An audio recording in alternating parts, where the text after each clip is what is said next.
포커스 시간입니다. 이훈기 더불어민주당 의원과 함께하겠습니다. 어서 오세요. 네, 안녕하세요. 반갑습니다. 네, 안녕하세요. 민주당 경선 얘기부터 여쭤보겠습니다. 예. 네, 보니까 이재명 대세론 처음부터 뚜렷하다. 뭐 이런 얘기가 많이 나오고 있어요. 영남에서도 90%. 예상하셨습니까, 의원님? 근데 뭐 사실 예상 못했다 그러면 거짓말일 것 같고요. 그리고 상황이 그랬지 않습니까? 다른 후보들은 다 훌륭한 후보지만 준비할 시간도 없었고 대선 후보로서 자기를 알릴 만한 뭐 과정도 없었기 때문에 전 당연하다고 생각을 하고 그래서 이제 두 지역에서 그렇게 나왔는데 앞으로 이제 반 이상이죠. 호남하고 수도권이 남았으니까 더 많은 지역과 사람들이 이제 참여를 하게 되는데 이전 뭐 큰 이변이 없는 한 이어지지 않을까 싶습니다. 그리고 일단 그 여론조사는 아직 반영이 안 됐는데 네. 그것도 크게 벗어나지 않을 거라고 저는 생각하고 있습니다. 지금의 흐름이 계속 유지가 될 거다. 예, 예. 아무래도 이재명 후보가 많이 준비된 후보기 때문에 다른 후보들하고 좀 숫자 차이가 컸다. 이렇게 보시는 겁니까? 그렇죠. 그리고 네. 지금 상황이 아주 비상 상황이고 아주 어려운 상황에서 누가 리더십을 발휘해서 이 나라를 이끌 거에 대해서 국민들은 많은 고민을 할 거라고 생각해요. 그러면서 분야 국민들이 열심히 따져보고 특히 경제와 민생을 누가 살리고 누가 실용주의적으로 이 나라를 이끌까 뭐 이념이나 정파성을 떠나서 그런 거를 국민들이 관심 갖고 있기 때문에 그런 측면에서 이재명 후보가 지금 시대적 흐름에서 강점이 있을 거라고 저는 봅니다. 어쨌든 대통령 파면 이후에 치러지는 조기 대선이기 네. 때문에 이재명 후보에게 이 몰리는 그런 상황이다. 네, 뭐 이렇게 평가를 네. 하시는 것 같습니다.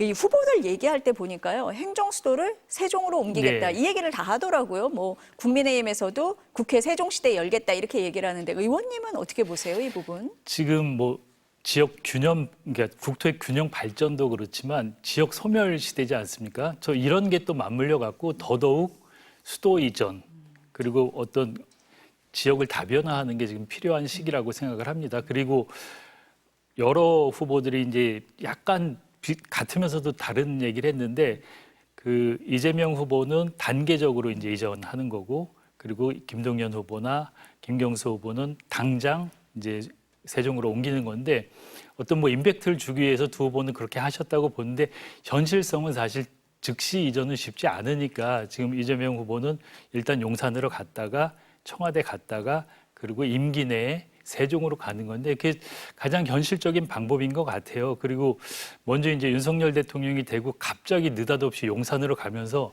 많은 부작용을 예산 또 뭐 안보 문제 여러 가지 문제를 일으키고 또 국민들이 왜 이전했는지에 대해서 여러 가지 추측을 했잖아요. 그렇죠. 이게 왜 이런 일이 생겼는지 그런 측면에서는 신중하고 현실적인 방안이 국민들한테 안정감을 줄 것 같습니다. 이제 후보들이 각자의 뭐 공약을 다 얘기를 네, 하잖아요. 네. 의원님도 이렇게 눈여겨 보셨을 것 같은데 이 부분은 좀 눈에 띈다. 이런 거 있으셨어요? 저는 이제 이재명 후보 공약 중에는 그 지금 AI가 대세잖아요. 지금 AI를 얘기 안 하면 어떤 분야든지 뭐 말이 안 되지 않습니까? 그래서 AI 100조 원 투자한다는 그리고 AI 그 강국으로 간다는 거 이게 좀 현실성 있고 미래지향적이지 않나 싶고 그리고 김경수 후보 공약 중에는 검찰 폐지가 있어요. 여기에 대해서는 비슷하긴 하지만 그래도 가장 강력한 공약을 내신 것 같고 김동연 후보는 국가장애인위원회 신설 그리고 그러니까 그 예산 중에서 장애인 예산을 OECD 수준으로 올린다는 거 이건 좀 눈에 좀 띄는 공약인 것 같습니다. 근데 이재명 후보가 너무 독주하다 보니까요. 김동연 후보나 김경수 전 지사 그 캠프에서는 조금 놀랬다 뭐 이런 얘기도 나오기는 하더라고요. 좀 당황했다. 한 자리 수라서. 그럼 이제 남은 경선 기간 동안에 두 후보들이 뭔가 좀 보여줘야 되잖아요. 그렇죠. 어떻게 해야 된다고 보세요? 근데 모르겠어요. 근데 네. 이 선거라는 게 또 네. 무리하면 오히려 역효과를 내니까 두 후보께서 뭐 또 워낙 많은 경험이 있고 출중하신 분이라 뭐 잘 하시리라고 믿는데 특별히 다른 메시지를 주면서 국민들을 이렇게 갑자기 좀 사로잡기는 시기적으로도 시간도 너무 없어서 쉽지는 않아 보입니다. 예. 어쨌든 지금 하고 있는 대로 본인들의 모습을 보여주면 된다. 그리고 이렇게 보시는 거네요. 이제 뭐 네. 또 차기도 있고 또 민주당도 여러분들이 있으니까 저는 2위도 상당히 중요하다고 봐요. 이번 선거에서 민주당 경선에서 누가 2위를 하느냐도 상당히 의미가 있고 그 우리 정치의 미래, 우리 국가의 미래를 위해서도 그 부분도 눈여겨볼 대목이라고 생각합니다. 앞서서 국민의힘 정성국 의원님이 나오셔가지고 아니 어떻게 90%가 나오느냐. 오히려 이재명 후보를 공격할 수 있는 포인트다 이 부분이 절대 권력 아니냐 이런 말씀하셨습니다. 어떻게 들으셨어요? 근데 지금 시대가 그렇게 만들었다고 봐요. 비상시국이고 워낙 급박한 상황이고 이런 시기에는 준비된 대통령 그리고 강력한 리더십이 있어야 된다고 국민들이 생각할 것 같아요. 그래서 국민들이 그렇게 일할 수 있게 본선도 그렇고 좀 힘을 몰아주는 분위기가 있지 않을까 싶습니다. 너무 많이 나온 거 아니냐? 한 70% 정도 나왔으면 좋은 거 아니냐라는 말씀은 하셨는데. 근데 아까도 말씀드렸지만 상대 후보들이 준비할 시간이 너무 없으셨을 것 같아요. 지금 조기 대선이기 때문에 더 그렇다 그렇습니다. 이렇게 보시는 거네요. 그러면은 경선이 당내 경선이 중요한 게 아니잖아요. 사실은 이제 본선을 어떻게 하느냐가 중요한 건데 그럼 중도층을 잡을 수 있느냐? 보수까지 표심을 확장할 수 있느냐 이 부분이 관건이 될 것 같습니다. 선거에 어떠세요? 항상 관건이 그렇잖아요. 그리고 지난 대선도 0.7%포인트 차이가 났는데 이번 대선 저는 좀 다르다는 생각이 드는 게 그 윤석열 대통령의 비상계엄 내란 여기에 대해서 전 국민들이 이번에 대선의 표를 통해서 자기 입장을 낼 거라고 생각해요.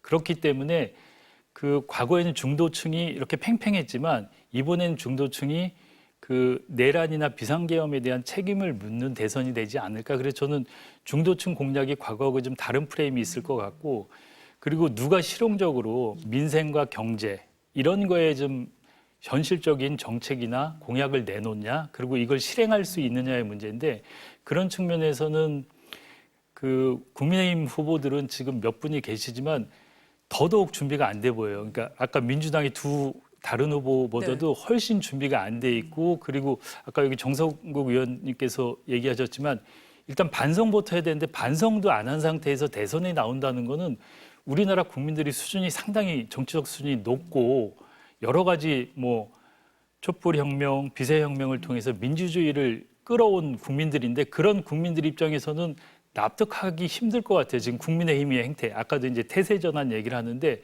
태세 전환을 할 수 없는 상황을 만들었잖아요. 내란 수괴인 윤석열 대통령을 옹호하고 방어하고 말도 안 되는 얘기를 하고 그리고 헌재의 판결 그 내용에 대해서도 인정을 안 하고 저는 이런 게 지금 국민의힘의 족쇄가 돼갖고 사실 저는 국민의힘이 대선 치르기도 불가능한 상황이 아닌가 싶어요. 왜 그러냐면 국민들이 그 정도 수준이 돼 있거든요. 우리 국민들 수준이 높기 때문에 그 정도 다 보고 일부 극우 세력 아니면 지지하기 힘들지 않을까 저는 그렇게 봅니다. 의원님 말씀하신 대로 이제 국민의힘 경선 토론회를 보면은 뭐 사과나 반성은 없고 이재명 후보 공격하기에 다 몰두하는 모습이거든요.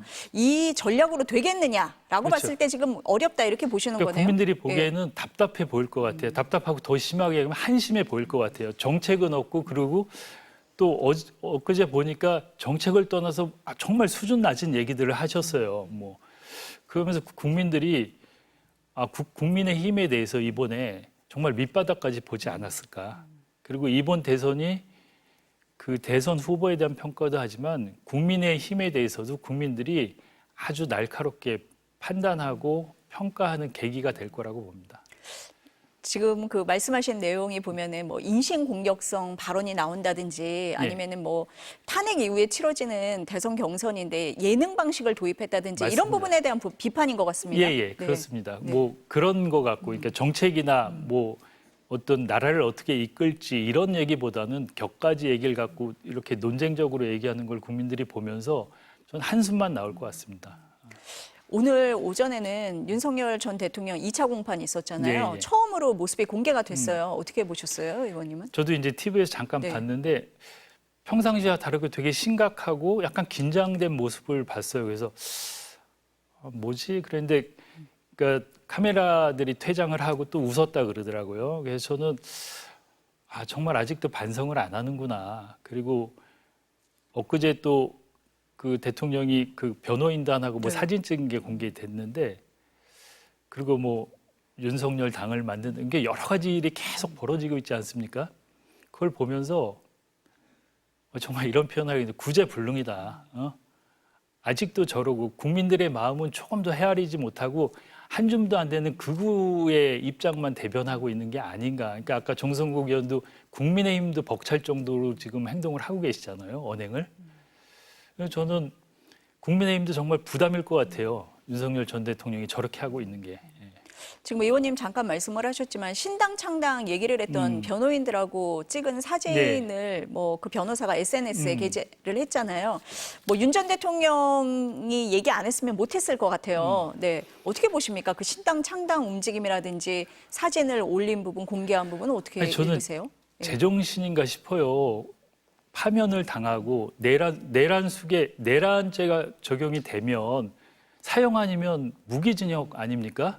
그런 엄중한 상황에 오늘도 법정에서 카메라 퇴장하고 웃기나 하고 그리고 저번에 그 관사에서 퇴거할 때도 그 보인 모습, 개선 장군 같은 모습 그리고 변호인 초청해서 그러고 있는 사진 저는 국민들이 정말 화병 날 것 같아요. 그리고 이렇게 국민이나 공감 능력이 없는 분이 한 나라 특히 뭐 경제규모 10위의 대한민국을 이끌었다는 게 정말 믿기지가 않아요. 여기에 더해서 정광훈 목사는 대선 출마하겠다고 하면서 자유통일당에 윤석열 전 대통령을 영입하겠다, 모셔오겠다 이런 발언까지 했습니다. 이 부분은 어떻게 보세요? 저는 뭐 초록은 동색이라고 윤석열 대통령이나 뭐 정광훈 목사는 똑같은 것 같아요. 그리고 국민의힘도 이제 그러니까 거리두기를 하고 정광훈 목사는 뭐 그분이 대선 후보로 나서 뭐 잘 되겠습니까? 뭐냐면 뭐 자기 세력 넓히기나 뭐 자기 개인의 어떤 위상 쌓기라고 보고 그리고 저는 이번에 보면서 윤석열 대통령 파면되기 전까지 극우를 포함한 그 보수가 상당히 많은 것처럼 보였지만 막상 파면이 되고는 지리멸렬했잖아요. 그래서 그걸 보면 되게 허상이라는 걸 알 필요가 있을 것 같아요. 그 세력이. 그리고 그 중심에 전광훈 목사, 윤석열 전 대통령이 있었는데 그건 허상일 뿐이고 정말 한 줌도 안 된다고 전 보거든요. 그래서 이번 대선에서 명확히 그걸 뭐 심판하고 정리하고 대한민국을 좀 새롭게 리셋해서 출발하고 어떤 그런 우리가 이 과정에서 일부 언론도 그렇고 막 반반인 것처럼 양비양시론 아니면 세력이 뭐 반반인 것처럼 했는데 그건 정말 허상이라고 보거든요. 아니 그런 위헌적인 비상계엄을 일으키고 내란을 일으켰는데 그걸 어떻게 같다고 볼 수가 있습니까? 예. 그럼 의원님 보시기에는 지금 뭐 신당 창당 움직임이라든지 그거를 주도했던 변호인들과의 사진을 공개한다든지 정광훈 목사의 발언이라든지 다 이 강성 지지층을 바라보는 일맥상통하는 그렇지. 부분이 있다 이렇게 예, 보시는 거예요? 일부고 예. 저는 의미는 없다고 봐요. 그 세력이 얼마 되지도 않고 그냥 그들끼리 그러다 말 거라는 생각이 들어요. 세력화하기도 힘들고 힘도 빠졌고. 예. 근데 경선 토론할 때 보면은 여전히 뭐 탄핵이라든지 계엄을 옹호하는 발언을 하잖아요, 지금. 누가? 국민의힘 후보들이 예, 예. 여전히 하고 예. 있잖아요. 그러면 여전히 강성 지지층에 호소하고 있다, 소구하고 있다 이렇게 봐야 됩니까? 근데 그 일부라도 예, 잡고 예. 싶은 생각이 있겠죠. 뭐 중간은 더 잡기가 힘드니까. 근데 아까 정성국 의원 같은 분은 걱정을 하시잖아요. 그러니까 저는 그 국민의힘도 여러 스펙트럼이 다양하다고 보는데 아까 정성국 의원님 같은 분이 그래도 보수에서 정상적인 생각을 하는 거라고 봐요. 그리고 대선 나온 분들이 그렇게 표현하는 것은 정말 기본 자격도 없다고 봅니다, 저는. 한덕수 권한대행은 어떻게 보세요? 지금 뭐 영국 그 파이낸셜 타임스하고 인터뷰에서 대선 출마 여부 네. 물어보니까 노코멘트 했잖아요. 나올 거라고 보십니까? 어떻게 보세요? 저는 한덕수 대행 네. 총리 보면은 윤석열 대통령과 운명을 계속 같이 했잖아요. 처음에 총리가 돼서 끝까지. 그러면 내란수계라는 윤석열 다음으로 책임이 있는 분이잖아요. 근데 아무런 책임도 못 느끼고 반성도 안 하고 오히려 지금 대선 관리를 중립적으로 해야 될 분이 대선에 나오겠다고 자기 몸값을 높이고 저는 정말 대한민국의 불행이라고 생각해요. 이런 분이 총리를 했다는 게 그리고 지금도 또 버젓이 저러고 재고 그리고 미국 가서 뭐 대표적으로 지금 경제 협상을 한다 그러고 저는 이 정도 수준에 빨리 내려오셔야 된다고 생각을 해요. 출마는 고사하고 그리고 어느 국민들이 한덕수 대행을 대선 나오면 지지하겠습니까? 그런데도 애매한 입장을 계속 유지하는 이유는 뭐라고 보세요? 저는 그 윤석열 대통령의 내각에 있는 분들이 하는 사고를 이해를 못 하겠어요. 정말 정상적인 국민하고 되게 다른 사고를 한다. 윤석열 대통령의 영향인지 모르겠는데 정말 이해를 못 하겠어요. 의원님은 이해 못할 행동이다 지금 네. 이렇게 보시는 것 같습니다. 내일 그 더불어민주당 방송 콘텐츠 특위가 출범을 하는데 위원장 맡으셨잖아요. 예, 예. 어떤 일을 하게 되는 그런 특위입니까? 그러니까 지금 이제 방송 그리고 방송이 이제 여기 MBC만 놓고 봐도 기자들이 있는 이제 어떤 뉴스나 그 방송이라고 볼 수 있는 분야 그리고 PD 제작자들이 만드는 이제 콘텐츠가 있잖아요. 네. 그래서 크게 이제 방송하고 콘텐츠 특위인데 우리 이제 방송 이쪽에 현안들이 많아요. 뭐 저기 방송법 문제부터 지배구조 문제라든가 이런 문제부터 또 이제 세부적으로 들어가면 우리가 지금 이 스튜디오도 UHD 스튜디오 같아요. 근데 UHD 방송을 하지만 제가 보니까 지상파가 2조 2천억을 들여서 그동안 UHD 인프라와 콘텐츠 비용을 썼어요. 그렇지만 국민들이 1%도 못 보아요. UHD를. 그러니까 이런 정책에 대해서 좀 정리를 해갖고 그 차기 정부에서 반영해서 개선할 건 개선하고 그리고 큰 틀의 과제들도 다시 한번 짚어보고 그리고 아주 큰 틀은 그 지금 윤석열 정권에서 훼손된 방송의 공공성을 회복하고 그리고 또 한 측에 방송도 이제 산업적인 측면, 콘텐츠적인 측면이 있지 않습니까? 방송은 규제에 묶여 있을 동안 뭐 OTT도 넷플릭스 이런 데는 엄청 성장을 했거든요.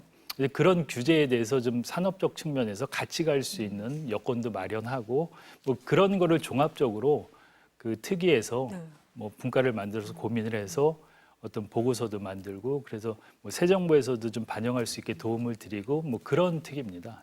지금 정책적인 부분, 산업적인 측면을 말씀을 하셨는데 뭐 미디어 개혁 부분도 다루실 것 그렇죠. 같아요. 네. 지금 이제 국민들이 보면 네. 지금 가장 이 국면에서 검찰 개혁하고 언론 개혁이 필요하다고 하는데 언론도 이제 그런 개혁 측면에서 필요한 부분이 있고 아까 얘기한 산업 측면에서 필요한 거 두 가지가 있는데 두 가지를 다 특위에서 좀 깊이 있게 좀 특위를 운영해 갖고 결과물을 내고 과거에도 이제 특위가 많았었는데 과거의 특위들은 그 뭐 방송 장악 저지 이런 거에 좀 힘을 줄 수밖에 없는 상황이었어요. 상황이. 근데 지금 그런 상황은 좀 뭐 새 정부가 들어선 바뀔 수 있으니까 뭔가 좀 생산적이고 뭔가를 만들어가는 거 거기에 병행해서 아까 말씀한 언론 개혁 차원에서 뭐 공공성 회복이라든가 이런 것도 이제 병행해서 갈 수 있게 좀 준비를 하려고 합니다.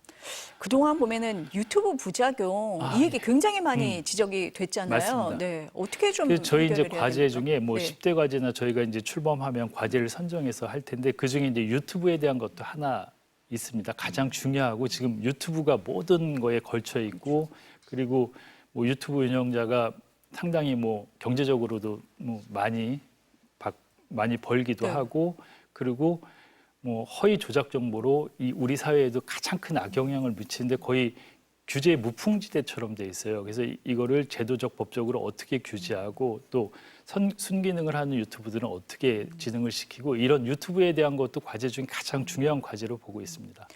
이번 이 계엄과 탄핵을 겪으면서 극단적인 유튜브에 대한 지적이 많이 나왔잖아요. 그런 예. 부분을 염두에 두시는 걸까요? 맞습니다. 네. 그 이번에 이렇게까지 사태가 가게 된 것은 저는 그런 극단적인 유튜브의 역할이 컸다고 보고 거기에 대통령 자리에 있는 윤석열이란 분이 누구보다도 극우 유튜브를 신봉하고 거기에 몰입하면서 같이 상승작용을 했다고 봅니다. 그래서 저는 유튜브에 대해서 저희 미디어 특위 정책 중에 가장 우선점을 주는 정책 중에 하나가 유튜브라는 점을 말씀드리고 그동안 유튜브에 대해서 제대로 정책을 못 폈어요. 그래서 이번에 심도 있게 고민을 해서 좀 효과적이고 실질적인 정책이 나올 수 있도록 좀 고민을 해보겠습니다. 네, 위원장 맡으셨으니까요. 좋은 결과물 내주시길 예. 기대하겠습니다. 오늘 말씀 여기까지 듣겠습니다. 예. 감사합니다. 고맙습니다. 예.